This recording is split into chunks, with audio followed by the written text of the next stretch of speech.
We shape our buildings. Thereafter they shape us. He said it in the middle of war, when London was bruised and smoking, and the House of Commons sat in a bombed-out echo. Churchill stood, heavy and unblinking, and argued that the chamber should be rebuilt just as it was, tight, adversarial, forcing people to stand, to squeeze, to collide. He wasn't only talking about walls. He was talking about you and me. The rooms we choose, the habits we hold, the rituals we keep. First, we make them, then they make us. That line isn't interior design. It's a manual for courage. So tonight, let's pull 3 letters, 2 speeches, and 1 hard private truth from the man who lived under the weight of history and kept walking. We'll step into those dim rooms with ink and maps and cigarette smoke, and we'll come out with something you can use tomorrow morning when the alarm rings and your life feels like a barrage. Not theory, not nostalgia. A playbook. Begin in 1943. The bombs have stopped, but the wounds are fresh. Churchill defends the shape of the Commons, the long, narrow chamber that pushes enemies face to face. He insists the form creates the culture, and he's right. Think of your desk, your kitchen table, your phone. Think of the shape your day forces you into. Are you building a room that builds you back, or a room that eats you alive? The war room at Downing Street was cramped, low-ceilinged, all maps and pins and ticking clocks. It made people focus. It made them decide. It made them brave. Now imagine you. Imagine waking up to a space that commands you, a chair that means work, a notebook that means clarity, a lamp that flicks on, and your brain says, "We fight here." Churchill would not shrug and say, "I'll be brave when I feel like it." He built a chamber that demanded it, and he learned a ruthless truth. If you don't design your arena, the arena designs you. But that was just the architecture.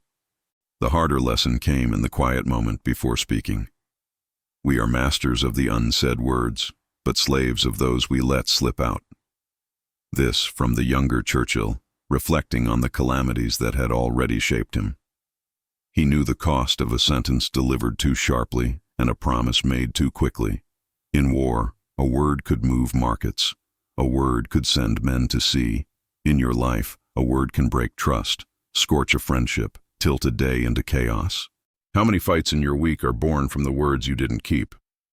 How many nights have you replayed a message you wish you had never sent? Churchill learned economy the hard way, not just in speeches carved for the ages, but in the daily grind of leadership, where silence can be a shield and precision is a mercy. Being strong isn't always saying more. Sometimes it's choosing less. Sometimes it's letting the unsaid do its quiet work, and saving your power for the moment that matters. His wife, Clementine, once wrote him a sharp, loving letter warning him he was being rough with people, rude in a way that could cost him allies. The prime minister of a nation at war, taking instruction to soften his edges. That's not weakness. That's control. That's a commander remembering that iron without grace snaps under sudden cold. And when Churchill stood in the Commons or sat in cabinet, he practiced that mastery of the unsaid. It's a discipline you can wield today. Pause before the email. Chop your sentence to the bone. Keep your fire for the truth that needs heat. Now let's step back into August 1940. Fighter planes claw the clouds, the channel churns, the island holds. Churchill walks into the Commons and says the line that rings through every hardened heart since never in the field of human conflict was so much owed by so many to so few. He said it for the pilots. But listen again. There's a daily blueprint in those words. Your life is held up by a few people, a few voices, a few decisions, the few who pull you forward when you're tired, the few who call you out when you're drifting, the few who tell you the truth when flattery would be easier. Who are your few, and are you acknowledging them? Are you building your day around their counsel instead of the noise of the crowd? This is not sentimental. It's tactics. Churchill needed the few. He shaped time around briefings with the right commanders, not the loudest talkers. His schedule was a weapon. Your calendar can be too. One strong check-in with the right colleague can prevent a week of delay. One direct conversation with your partner can spare a month of distance. Build the map that brings your few to the front line. Now the most controversial line. Powerful, dangerous, and easily misunderstood. In 1943, Churchill said, "In wartime, truth is so precious that she should always be attended by a bodyguard of lies." He was talking about deception against the enemy, the cloak around D-Day, the feints and shadows that saved lives. You are not at war, but there's a living principle here. Guard what is fragile while it's growing. Protect sensitive work. Protect private grief. Protect your fledgling ideas from 1,000 careless opinions. No, this is not a license to lie. It's a call to boundaries. There are truths you owe the world, and there are sacred parts of your life that deserve a locked door until they're strong enough to walk in daylight. Churchill knew that blurting everything helps no one. Don't hand your next move to the gossip mill. Don't expose your heart to the harshest weather before it's had a chance to heal. There is integrity in discretion. There is courage in privacy. And when it's time to speak, say only what you're prepared to carry. Listen closely to how all these pieces connect. The room shapes the mind. The unsaid word saves the day. The few hold the weight. The boundary protects the truth. But none of it matters if you don't claim authorship of your life. He once joked, almost smiling, "History will be kind to me, for I intend to write it." Beneath the humor is steel. Intend to write it. Not drift into it. Not wait for permission. Not beg the weather to change before you move. Churchill kept diaries, dictated memos at ungodly hours, scratched orders in thick blue pencil. Action this? No, never mind the slogan, you know the spirit. When something mattered, he put it on paper, assigned a name, set a time, and looked the clock in the eye. You don't need a cabinet. You need a page. Tonight, write the one decision you've dodged. Name the one conversation that would change the week. Schedule the 30 minutes that rebuild your chamber. And then, choose a time when you'll declare it done. Don't romance the idea. Declare the hour, then meet it like a soldier meets a rendezvous he can't miss. But what about the fear, the thick private kind that moves in behind your ribs when stakes rise? Churchill knew it well. He knew humiliation, dismissal, failure on a scale that could crush a smaller man. He carried the Dardanelles on his back and had to learn to walk under that weight without breaking. The trick was never pretending the fear didn't exist. The trick was moving anyway. He had a private phrase for those grindstone days, muttered under his breath, half a joke, half a command. KBO. Keep buggering on. You might not use his words, but you can steal the rhythm. When the day bites, when the inbox swarms, when that voice in your head says, "Not today," answer with forward motion. 10 minutes, 1 page, 1 call, KBO. And when humans collide, as they always do, Churchill's answer was as blunt as the door on number 10. To jaw is always better than to war. He said it after the smoke cleared, looking at a world that could have burned itself into ashes twice over.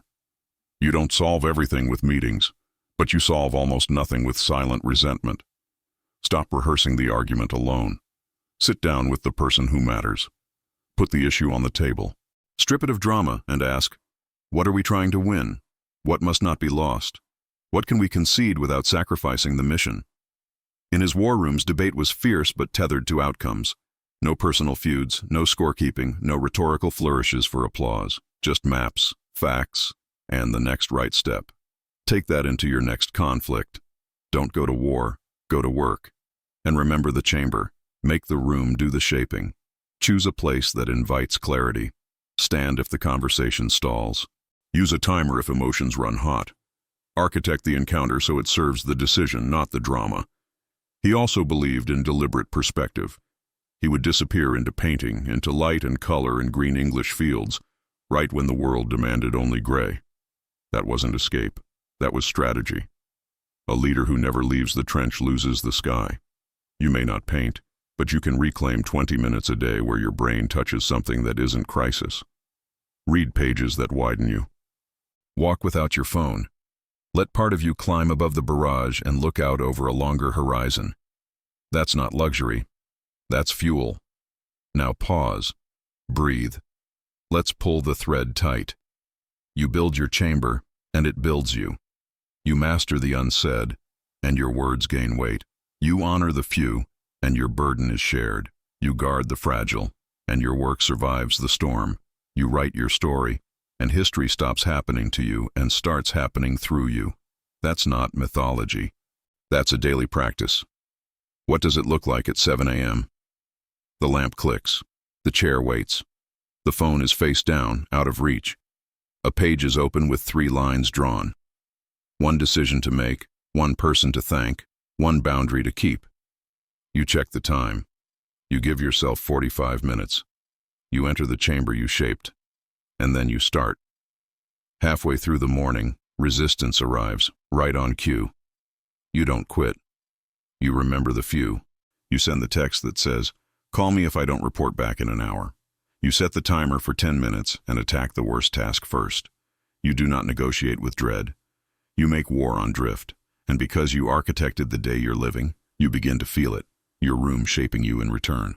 Midway through this, let me ask you one thing. Which Churchill line do you need most this week? The chamber that shapes you, the mastery of the unsaid, the few who carry you, or the authorship of your own story? Tell me below. And if this kind of hard, honest guidance steadies you, stay with us. Hit subscribe so you don't miss the next one. Back to the fight. Because yes, sometimes it is a fight. Against chaos, against fatigue, against the wave of news designed to fracture your attention into dust. Churchill navigated oceans of information, and he learned to filter. He didn't read everything. He read what mattered. He asked aides for 1 page, 1 paragraph, 1 point. Try it. When a task arrives, ask what success looks like in 1 sentence. When a message floods you, ask what the sender needs in 1 line. Force the room to get narrow, then walk straight through. There's a reason his speeches cut like wire. He used short words, Anglo-Saxon words, words that felt like iron railings. You can do that. Strip your language. Write like you mean to be understood by a tired person in a noisy room. Because that is who we all are now. And when the day requires you to call courage out of tired bones, simplicity will carry you across the field. Now, one more return to the commons. Why rebuild it the same? Why not expand, modernize, make it breezy and wide? Because, Churchill argued, certain shapes create certain virtues. Crowding forces confrontation. Confrontation forces decision.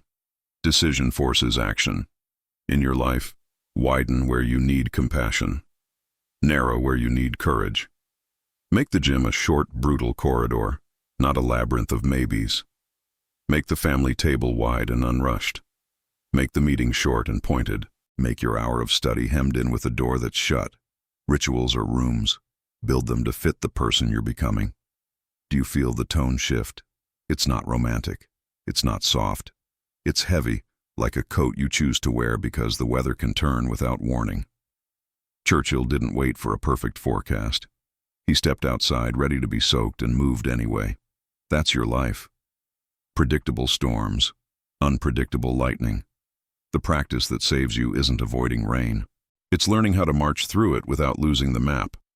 And when exhaustion threatens to make you small, smaller than your duty, smaller than your love, remember the humor in his defiance. That little mutter that carried whole weeks. KBO. It's not elegant. It doesn't need to be. It's the tap on the shoulder that says, stand up. We're not finished. You don't need to feel brave. You need to be in motion long enough for bravery to catch up. Before we close, listen again to the man behind the myth. He didn't get everything right. He failed big. He offended many. He nursed dark moods. He was saved by love, by work, by art, by stubborn routine. That is hopeful, because it means you don't need to be flawless to be formidable. You don't need to be invincible to be invaluable. You need to build a life that holds you up when you're not at your best, and you can start in the smallest, most ordinary ways. A chair, a lamp, a page, a clock. So, as if he were here, imagine Churchill speaking to you, not as a crowd, but as one person seated across a small table under a low light. He would raise his eyebrows, tug at the cigar he isn't allowed to smoke anymore, and say in that rough, precise cadence, shape your chamber, guard your words, choose your few, protect your fragile truth until it can stand. And for heaven's sake, write your story. Don't wait for history to make you. Make the part of history that is yours to make. We shape our buildings. Thereafter they shape us. Let that be the hinge on which this week turns. Make the room. Let it make you. And when the moment comes, when you meet the hour you scheduled and the doubt begins to chatter, answer with a line stitched out of a hard century. Keep going, keep going, keep going. KBO. In the morning, click the lamp, sit down, begin.